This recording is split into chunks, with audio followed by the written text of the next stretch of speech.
The knitted uterus is also a wonderful tool for explaining some of the more difficult to understand concepts about the anatomy and physiology that's going on during the birth process.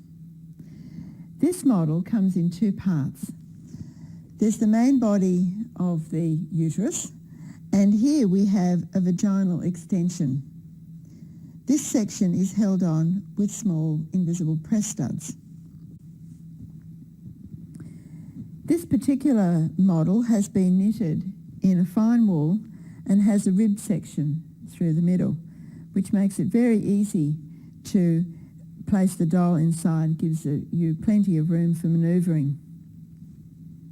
Before you bring the knitted uterus out to show your group, you need to have everything prepared well in advance. The points I'm going to show you now should be done before your class begins, so that you can just bring out the completed model with the doll inside and proceed from there. So before your class begins, you need to get the doll ready. You can use the doll on its own if you like, with just its placenta and cord.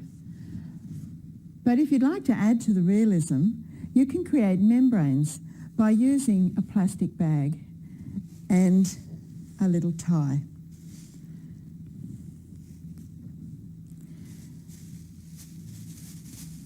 Take your plastic bag and turn it inside out.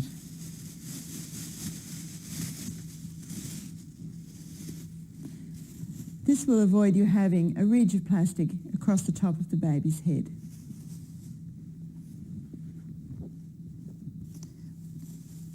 Put the doll inside with the cord and fold the baby's legs slightly. Gather up the plastic bag as close to the placenta as you can.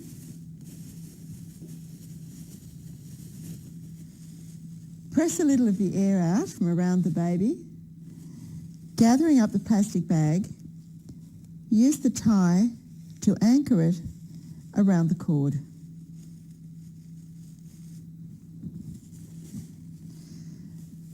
Our baby and placenta are ready to go inside the knitted uterus. Start with the placenta and then insert the doll.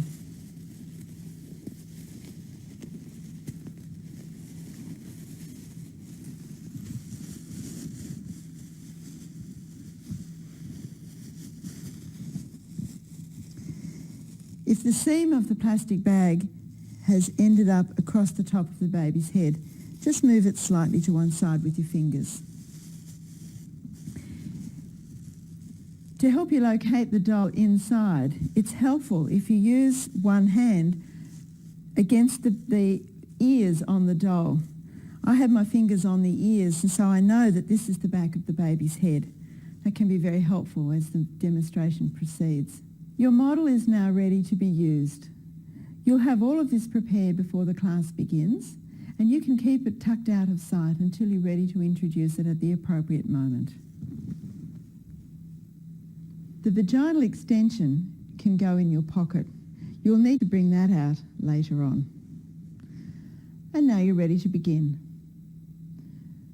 When the appropriate moment does come in your program, bring out your model.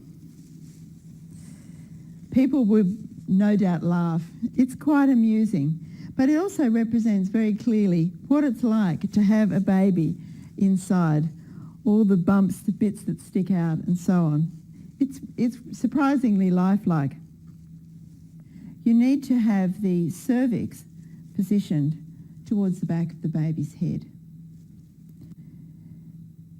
You can use this model to explain what happens during the effacement phase of first stage, as gradually the cervix expands before there's any real dilatation. You can also then talk about the way the cervix continues to dilate during the first stage of labour. Of course, you have your membranes here, which are useful, and you can also mention how the midwife assesses the rate of progress by feeling with her fingers the lip, the rim of cervix against the baby's head. I think it's important to mention here that she's not actually using a tape measure to assess how many centimetres that gap is at the present time. What she's doing is estimating how many fingers she could fit across the gap, assuming that each one of her fingers is 1 centimetre wide. You can also use this model to demonstrate what happens when there is an anterior lip of cervix. You'll need to bring the pelvis in at this point and to just slip the knitted uterus and the doll inside the pelvis. It's easy then to explain how sometimes this lip of cervix here behind the pubic bone gets trapped while the cervix at the back here can continue to retract.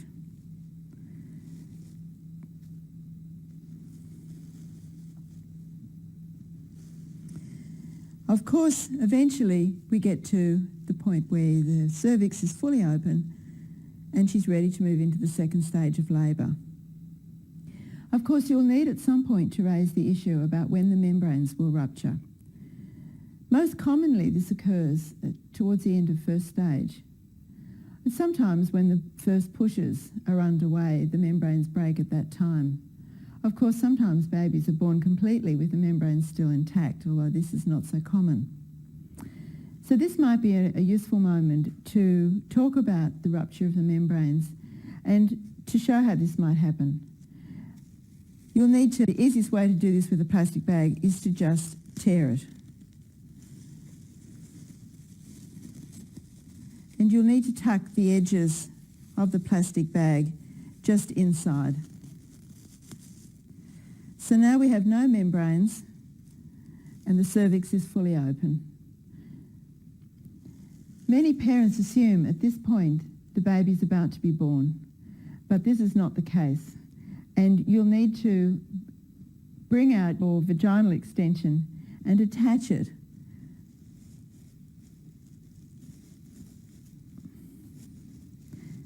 Now that the vagina is clipped into place, parents can see that there is the lip of the cervix, there, the rim of the cervix, and here is the vagina, still tightly closed.